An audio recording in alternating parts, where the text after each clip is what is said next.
Welcome to another edition of ProSoft Technology video training. Serial networks are the simplest way to send ones and zeros over a wire. A robust and efficient serial network is the result of good planning and proper installation. In this video, we will cover the design and installation considerations of setting up an RS485 serial network. Serial communications come in a variety of different physical standards, RS232 and RS485 being the most common in industrial environments. Unlike RS232, which is a point-to-point short-distance network, RS485 can support up to 32 devices in a half-duplex multi-drop configuration. It can also support communications up to 4,000 feet, or 1,200 meters, and support baud rates from 110 to 115.2 K. The communication range can be extended even further with an RS485 repeater. As a result, RS485 has become the basis of the most commonly used industrial automation communication protocols, like Modbus RTU, Optomux, Profibus DP, and DH485. The wiring for RS485 comes in two flavors, 2-wire, which actually uses 3 wires, and 4-wire, which actually uses 5. In each case, the extra wire is the signal common, and we'll talk more about that later. In a 2-wire network, the transmitter and receiver of each device are connected to a pair of wires, positive and negative.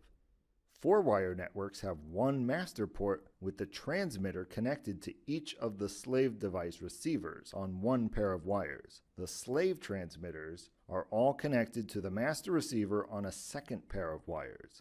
The 2-wire systems are more popular, but which flavor you use will depend on the devices and protocol that you want to use. In both types of networks, each device or node is addressable and can be communicated with independently.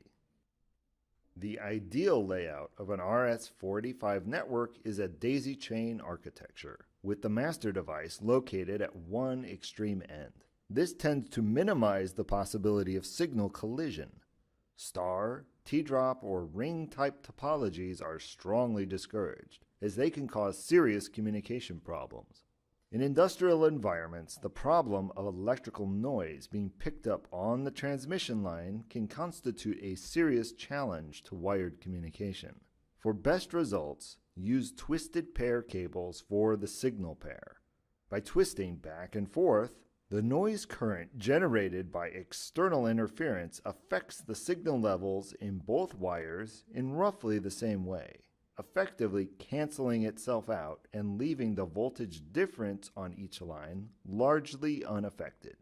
This is what gives RS485 its impressive range. On a network with proper topology, you only need termination resistors at the two extreme ends of your network in order to prevent signal reflection from an open circuit. Some devices have a resistor built in. If you use such a device and the resistor is engaged, it should only be placed at the extreme ends.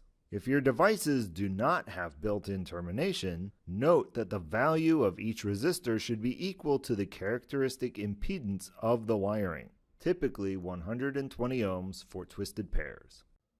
Another fundamental problem of wired electrical communication is that the Earth has different potentials at different locations. The ground potential on industrial sites can be vastly different. Ground potential differences of more than 12 volts could possibly damage an RS485 port. To solve this problem, or at least fight against it, RS485 networks utilize a signal common wire and a shield ground. The signal common wire runs, along with the signal wires, between each node on a network. It provides a common reference potential level for the RS485 nodes, which otherwise carry floating voltages. The signal common ensures that each device will have the same 0-volt reference and will not inadvertently exceed the voltage limits of the hardware while transmitting data, because of potential level differences in the transmitter and receiver locations. It's also typical for communication lines to have a shield, a thin metallic jacket encasing the signal wires that is conductive and grounded. The shield ground is a notional infinite charge sink that allows the shield to act as a Faraday cage, keeping out external electromagnetic interference from disturbing the signals in the communication wires. Even though twisted pair cables largely negate the effects of external interference, it's still good practice to use shielded cables.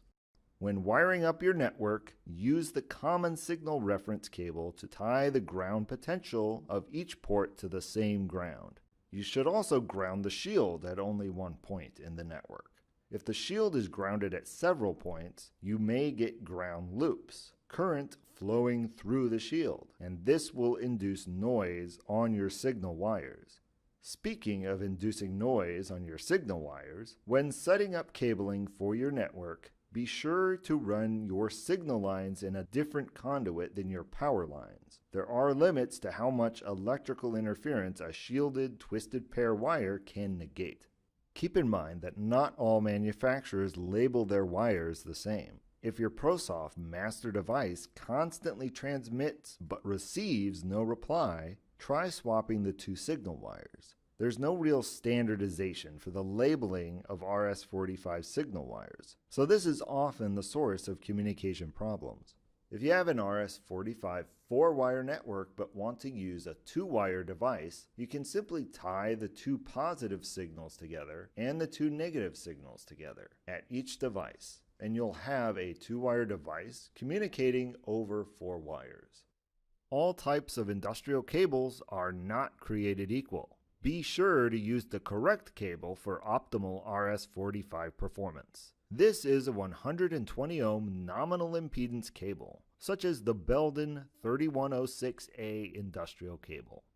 These are some of the basic considerations and tips that you should keep in mind for an RS485 network. If you would like more information or technical assistance, don't hesitate to contact us.